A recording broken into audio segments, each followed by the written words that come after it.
Je vous retrouve pour cette quatrième vidéo consacrée donc aux nouvelles de l'atelier. Le premier achat que j'ai fait, et beaucoup d'entre vous me l'ont signalé dans les commentaires, concerne l'étau de la fraiseuse, celui que j'ai utilisé dans les vidéos que vous avez pu voir, est un peu petit. Et j'ai donc acheté un étau de fraisage plus important et correspondant mieux à cette machine. Et je vous le présente de suite. Alors c'est un étau de fraisage de plus grande dimension que celui que j'avais le précédent, que j'ai toujours d'ailleurs, que je garde, parce que l'autre étant plus petit me permettra de prendre des pièces miniatures et de conserver une hauteur sous la colonne de fraisage plus importante. C'est bon, il est assez haut, hein, comme vous pouvez le voir. C'est un étau sur base tournante. C'est aussi un avantage, hein, de pouvoir orienter les pièces à usiner. Voilà. Je l'ai déjà utilisé. Pour un usinage que j'ai fait hors vidéo. Hein. C'était des écourantés que j'ai fait de taille plus petite pour s'adapter sur mon diviseur. Voilà, donc voilà pour l'étau. Ça c'est un étau que j'ai acheté chez Othello, comme la plupart des outils que j'achète pour les machines. Hein. Je l'ai payé 92 € et des poussières, hein, mettons 93 € franco de port. Voilà, il fait 125, je ne sais pas si je l'ai dit précédemment, il fait 125 de largeur de mort. Et en profondeur de mort, il fait 40 mm, donc il va me permettre de prendre des pièces assez importantes pour moi, pour ce que je fais. Il est muni, donc j'ai une clé qui sera pas très commode dès lors que je vais arriver vers la table, hein, parce que pour pouvoir ensuite fermer correctement, suivant la position de l'étau sur la table, je vais être embuté. Donc il va falloir que je fabrique un cliquet.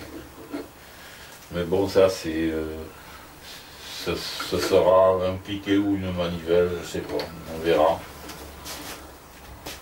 Voilà, d'un fonctionnement très souple, hein, vraiment très bien. Et bon, il a fallu quand même que je le démonte parce qu'il était vraiment il forçait un peu. Il a fallu que je lime un des boulons hantés qu'il y a dedans là, et là maintenant il est nickel, ça fonctionne très bien.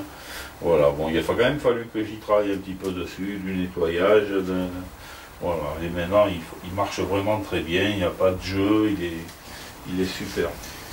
Alors avant de passer à la suite, pour en revenir à l'étau de fraisage, aux nouvelles autos de fraisage, je n'ai pas précisé dans la démonstration, je n'ai pas précisé qu'on peut très bien le retirer de sa base tournante, ce qui va donc diminuer sa hauteur, et le fixer sur la table comme un étau classique. Hein. Ce que je vous présente là, c'est les fameux écrous hantés que j'ai fait, qui vont me servir pour mon plateau diviseur. Il est les écrous hantés qui servent pour la table de fraisage sont trop gros, hein. Il y a une grosse différence entre ce que j'ai fait. Voilà, la différence, ça ce sont ceux de la table dont vous avez pu voir la fabrication. Ceux-là sont effectivement bien plus petits, donc je les ai fait hors caméra. Ça fait partie donc des nouvelles pièces qu'il y a dans l'atelier malgré tout, même si elles sont de fabrication maison.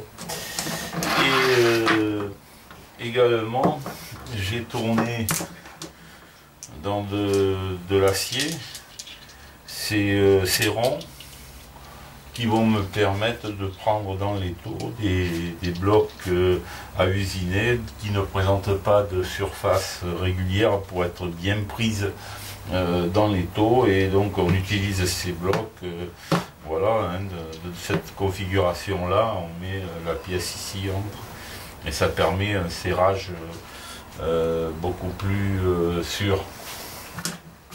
Donc j'avais pas ça, je me les suis usiné. On peut en usiner dans du laiton, mais bon, ça va bien dans de l'acier. Je les ai déjà utilisés d'ailleurs. Un autre achat que j'ai dû faire et que j'ai utilisé sur la fraiseuse dans les usinages que j'ai pu faire avec, dont je vous ai montré des vidéos, mais je vous le présente tel qu'il est. C'est un mandrin porte-pince avec ses pinces également. Voilà, c'est un mandrin, bon, il est de qualité, c'est pas évidemment un haut de gamme comme tout ce que je vous présente. Sur ma chaîne, vous ne trouverez pas de matériel vraiment haut de gamme, hein. C'est du matériel grand public, si on peut dire, pour ceux qui font de l'usinage, hein. Et ce mandrin porte-pince, tel qu'il est, plus avec les pinces, il y en a 2, 4, 6, 8, 10, 12, qui vont donc jusqu'au 20, 19, 20, et ça part de 3 mm, 2 mm, 3 mm, voilà. Bon, j'ai, je pense, pas mal de possibilités avec. C'est un ER32 avec un cône adapté donc pour cette fraiseuse en CM3, hein. Voilà. Alors pour l'avoir utilisé, hein, il va très bien. Ce porte-mandrin, je l'ai acheté chez Asimex et avec bon, tel qu'il est fourni en coffret avec sa clé, hein, et les pinces donc. Voilà. Je l'ai acheté chez Asimex, il vaut 132 €. Voilà, une belle présentation, un bon petit coffret.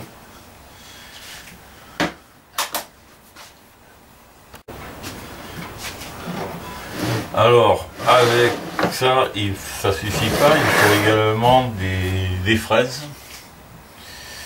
Alors j'ai acheté également un coffret de fraises, de 20 fraises, chez Multirex cette fois-ci.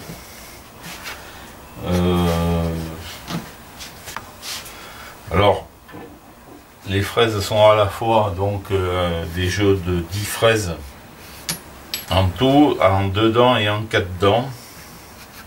Donc ça va de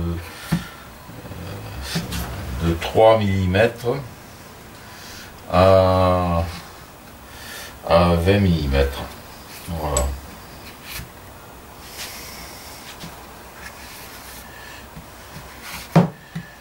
Alors j'ai déjà utilisé ces fraises, vous avez pu les voir dans une application, hein, celles qui sont dedans, hein.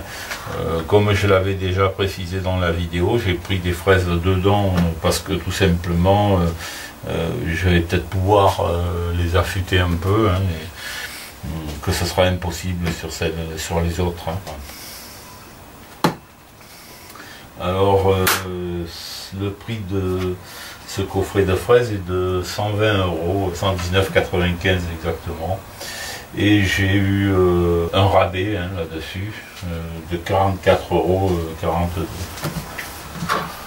€. Il a fallu, comme j'ai revendu la petite fraiseuse Multirex, hein, j'ai vendu avec effectivement tout ce qui était les accessoires qui étaient livrés avec ou que j'avais acheté en plus pour que la personne qui me l'a acheté puisse s'en servir de suite. Donc il a fallu que je rachète un mandrin de perçage, hein, pour la fraiseuse que j'ai maintenant, toujours en CM3, comme d'ailleurs c'était le cas sur la petite Multirex. Donc ce mandrin avec sa clé, je l'ai payé 30 €, une trentaine d'euros chez Asimex. Ça par contre, c'est pas chez Multirex.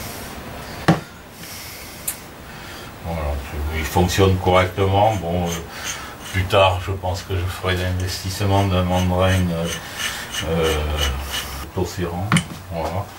Mais bon, pour l'instant, j'ai pris ça, c'est robuste. Alors un autre accessoire que j'ai acheté, c'est concerne donc la métrologie, c'est un indicateur à levier.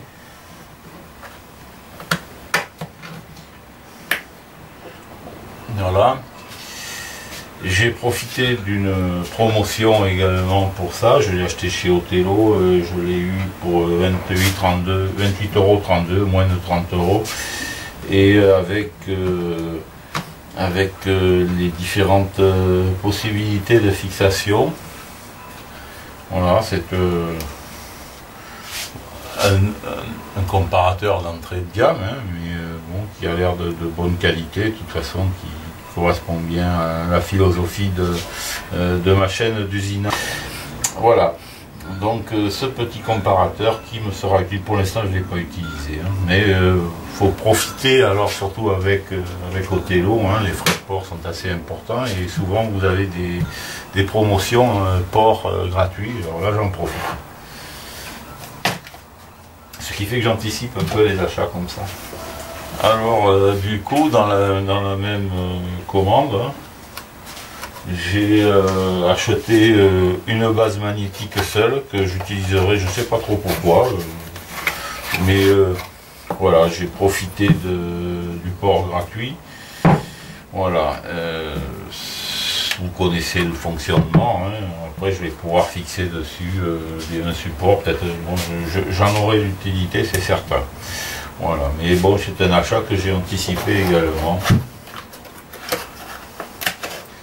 La base magnétique seule vaut 34,21 €. Alors un autre outillage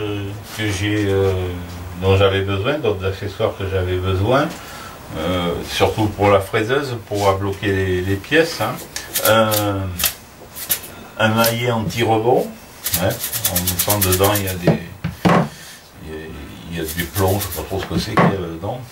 C'est un maillet anti-rebond, puis un autre maillet avec des embouts interchangeables de dureté différentes.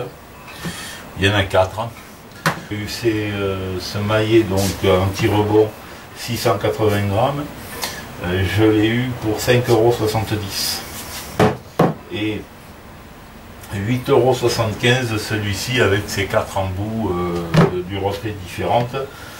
Avec un ajout de frais de port de 7,50 €, et ça a été livré assez rapidement, pas du jour au lendemain, mais assez rapidement, j'ai pas attendu très longtemps. J'ai eu ça, c'est Vimeux Outillage, par l'intermédiaire de Mano à Mano.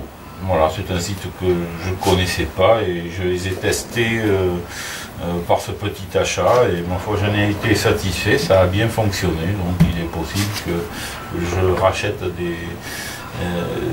des affaires, des outillages par l'intermédiaire de ce site qui regroupe plusieurs fournisseurs, hein. C'est pas un site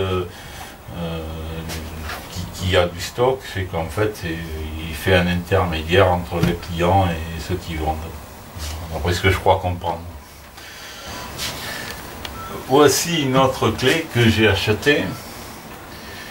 Et alors, c'est pas dans un fournisseur commun, puisque bon, c'est une clé made in Germany, elle est de bonne qualité. C'est une clé de 55 qui va me servir pour débloquer le jour où j'aurai à le faire la broche de ma fraiseuse pour la démonter.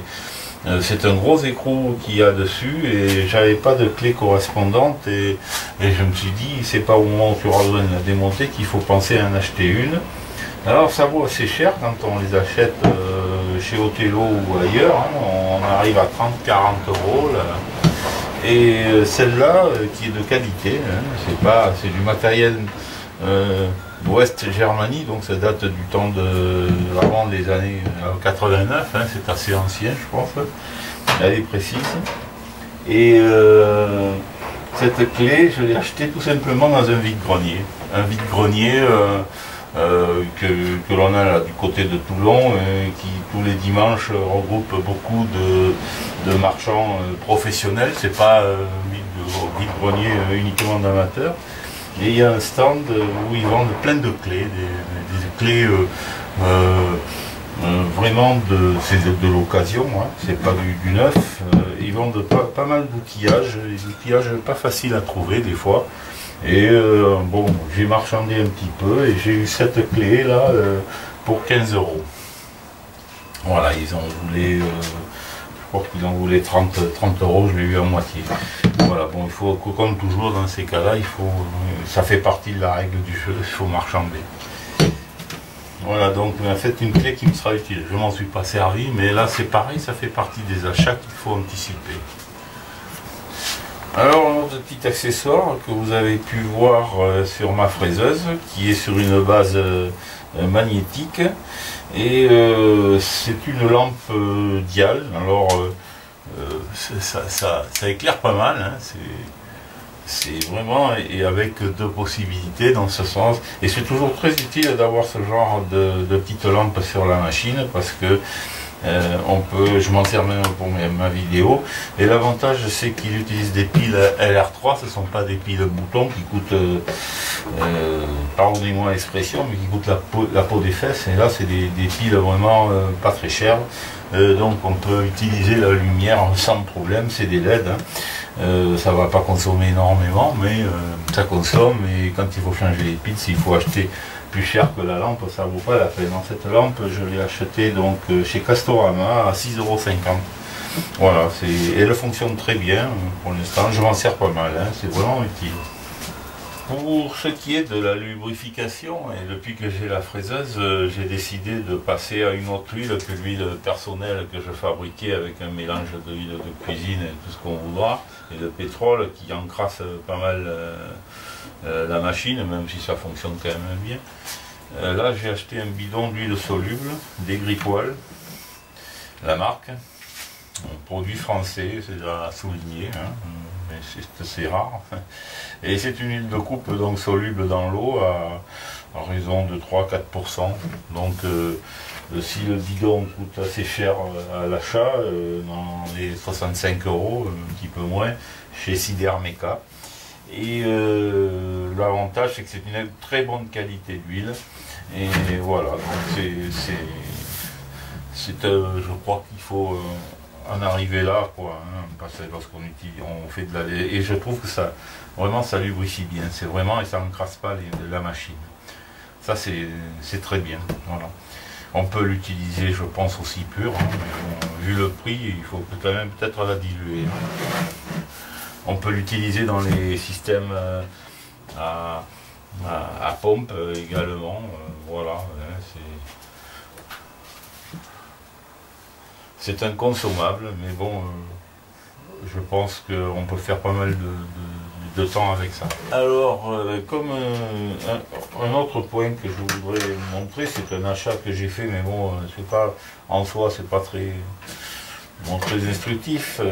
Ce sont les tarots habituellement, souvent dans les grandes surfaces, on les a là, c'est un Parkseed, et d'ailleurs ils sont très bien ces petits tarots là. Parkseed, ils sont vendus avec les forêts, je ne vous dirai pas le prix parce que c'est un achat qui est relativement ancien, qui doit dater de plus d'1 an, et je n'ai pas le prix, je l'ai perdu. Et il est intéressant parce qu'il est vendu avec le forêt de la dimension qui correspond. On a ainsi un forêt de 6,8, 8,5, etc. Donc c'est assez des forêts de 3,3, 2,5, difficile à trouver.